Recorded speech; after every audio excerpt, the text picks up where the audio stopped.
Hello, hello, hello, hello. Voi ni December ni thum sang ni som ni pali ania. Hei zan hin hian chen kha chon kan lo enin karinga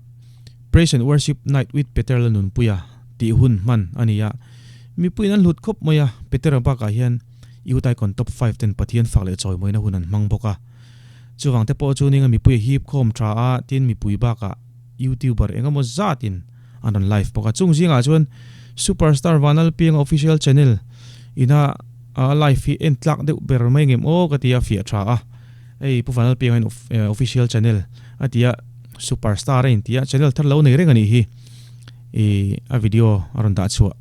yutai kon top 5 tena Christmas la an sakna tun chu main kan en honga kan react ho don ani a tloning kan react lo nga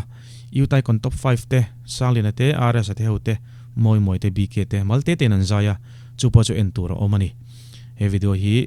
description a link karon dangin lo wat click vek donia a thasik borok to boka Christmas la na sango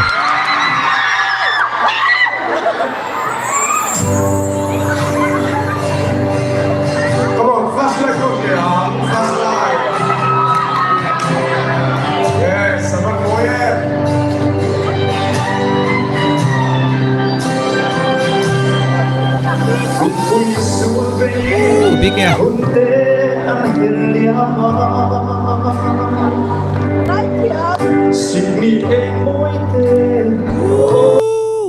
Signi eng moi ti lai kha avanal ve vanal sai lo o te po alang ing ka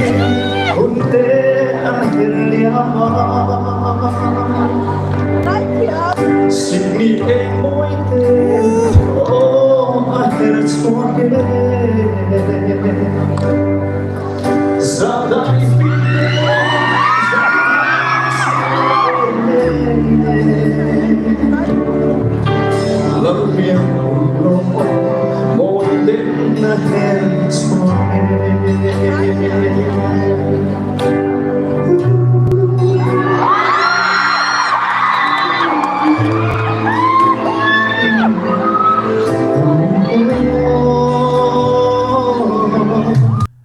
avan moi ve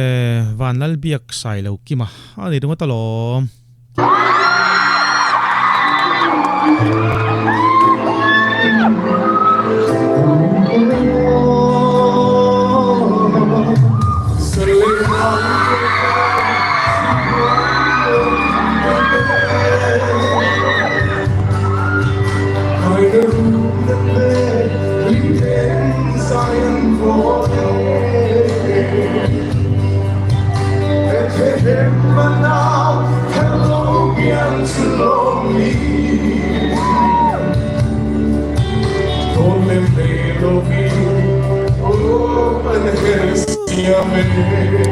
Peter akimo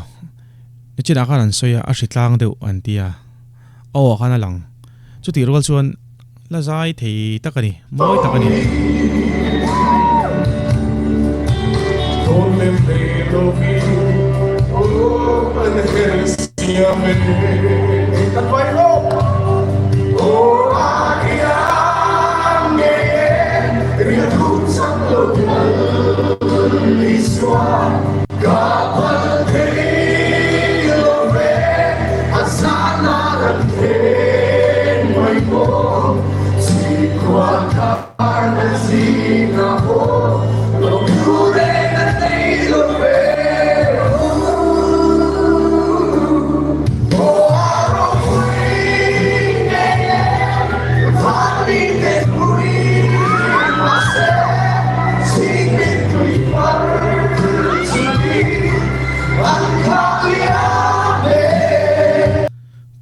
sang de uchu dal sang lina o ani mo ava han moi ve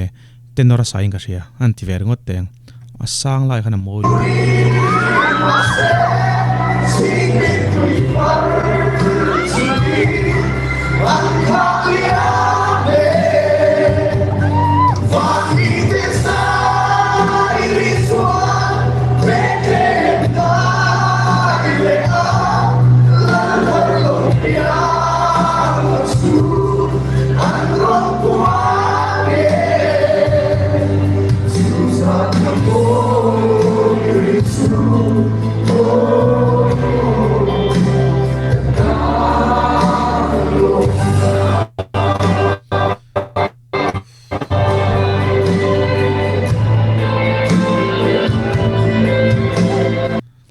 awan lung len thlak vong tak super trio te mi thlan lo lang lo theilova abik takin josepha angayom thargatia robot ale wala sailo ten zaina hianin hebite za hi anlo en fu ve ni chon an lunga len ve karing petera a ritlang chung po khanin zai thei takani puilu tuk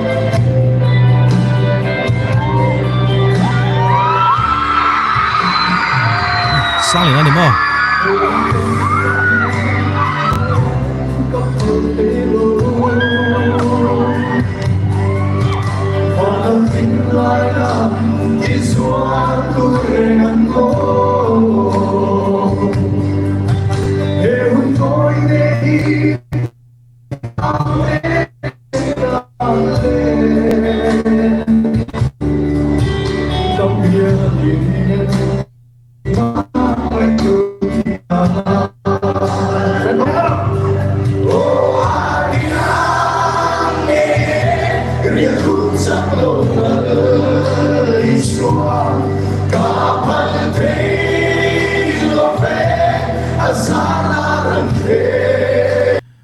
life hi chu khiti tat khinia duangin a fia lo khop mai chang khanin a fia mem rol khan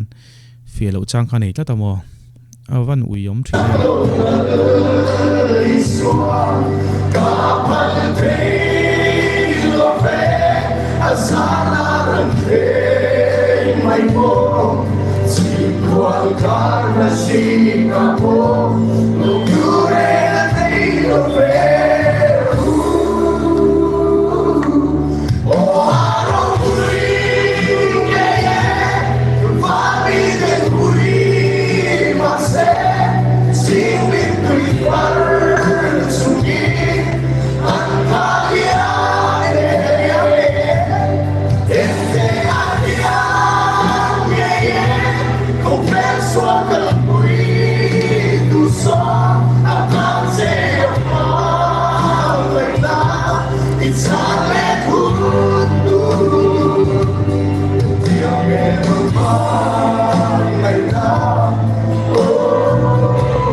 smoke unsmoke ron ti chua khenin ati fi lo zoling ka hriamo an huia mo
awan uyom ve top lam duai na fia lawa chu ti chung chonin a sound kha chu clear thowa